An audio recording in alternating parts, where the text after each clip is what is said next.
its fellow, till in a very few minutes the lately glassy sea was like a roaring and devouring monster. White-crested waves beat madly on the level sands and rushed up the shelving cliffs, others broke over the piers, and with their spume swept the lanterns of the lighthouses which rise from the end of either pier of Whitby Harbour. The wind roared like thunder, and blew with such force that it was with difficulty that even strong men kept their feet, or clung with grim clasp to the iron stanchions. It was found necessary to clear the entire piers from the mass of onlookers, or else the fatalities of the night would have been increased manifold. To add to the difficulties and dangers of the time, masses of sea fog came drifting inland, wet clouds, which swept by in ghostly fashion, so dank and damp and cold that it needed but little effort of imagination to think that the spirits of those lost at sea were touching their living brethren with the clammy hands of death, and many a one shuddered as the wreaths of sea mist swept by. At times the mist cleared, and the sea for some distance could be seen in the glare of the lightning, which now came thick and fast, followed by such sudden peals of thunder that the whole sky overhead seemed trembling under the shock of the footsteps of the storm.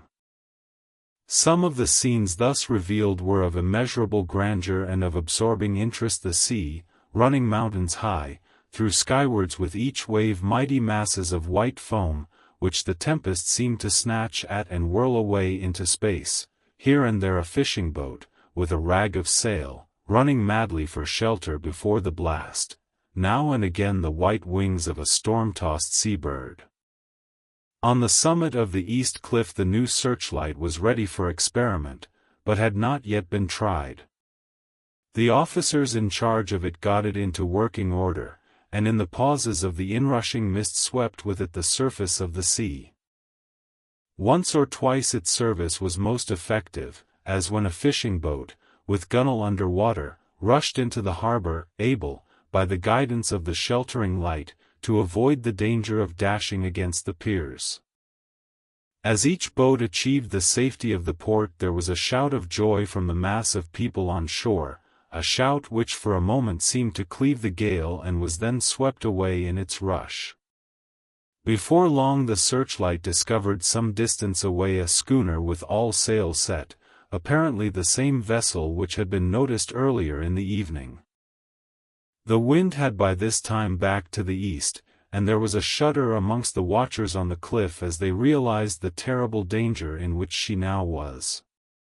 Between her and the port lay the great flat reef on which so many good ships have from time to time suffered, and, with the wind blowing from its present quarter, it would be quite impossible that she should fetch the entrance of the harbour.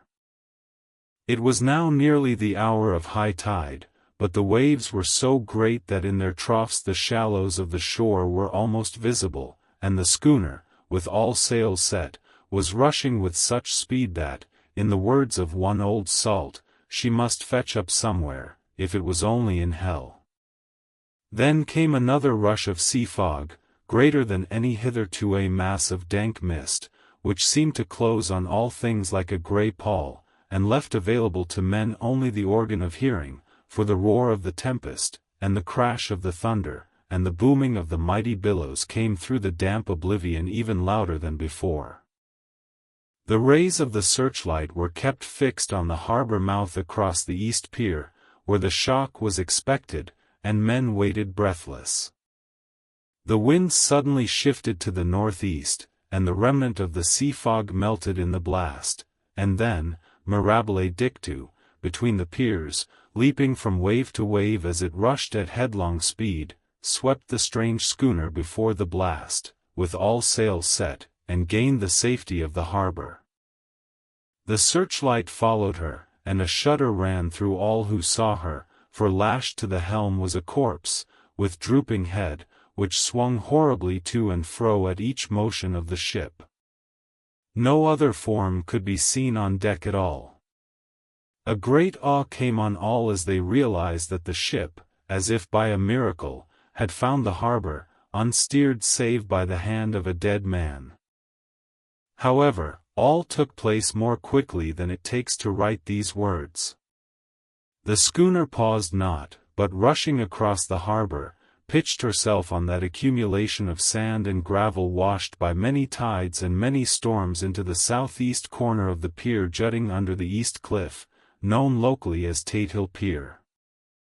There was of course a considerable concussion as the vessel drove up on the sand heap.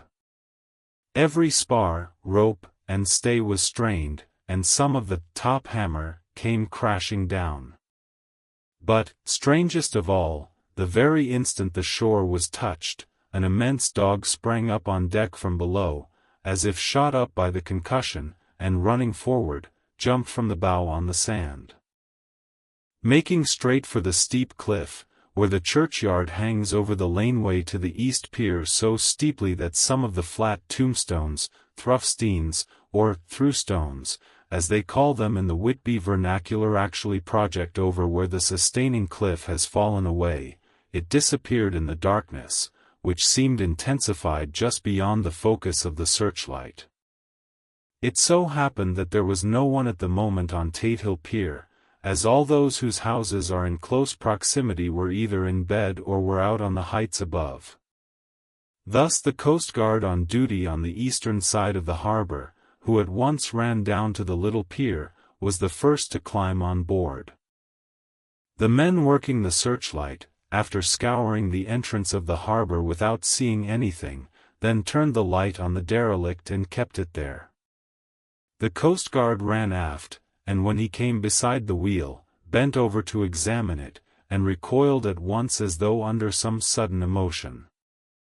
This seemed to pique general curiosity, and quite a number of people began to run. It is a good way round from the west cliff by the drawbridge to Tate Hill Pier, but your correspondent is a fairly good runner, and came well ahead of the crowd. When I arrived, however, I found already assembled on the pier a crowd, whom the Coast Guard and police refused to allow to come on board. By the courtesy of the chief boatman, I was, as your correspondent, permitted to climb on deck, and was one of a small group who saw the dead seaman whilst actually lashed to the wheel. It was no wonder that the Coast Guard was surprised, or even awed, for not often can such a sight have been seen. The man was simply fastened by his hands, tied one over the other, to a spoke of the wheel. Between the inner hand and the wood was a crucifix, the set of beads on which it was fastened being around both wrists and wheel, and all kept fast by the binding cords. The poor fellow may have been seated at one time, but the flapping and buffeting of the sails had worked through the rudder of the wheel and dragged him to and fro, so that the cords with which he was tied had cut the flesh to the bone. Accurate note was made of the state of things, and a doctor-surgeon J.M. Caffin, of 33, East Elliot Place, who came immediately after me, declared, after making examination, that the man must have been dead for quite 2 days. In his pocket was a bottle, carefully corked, empty save for a little roll of paper, which proved to be the addendum to the log. The Coast Guard said the man must have tied up his own hands, fastening the knots with his teeth.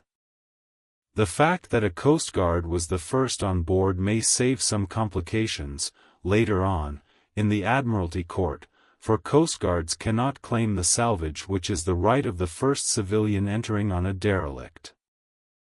Already, however, the legal tongues are wagging, and one young law student is loudly asserting that the rights of the owner are already completely sacrificed, his property being held in contravention of the statutes of mortmain, since the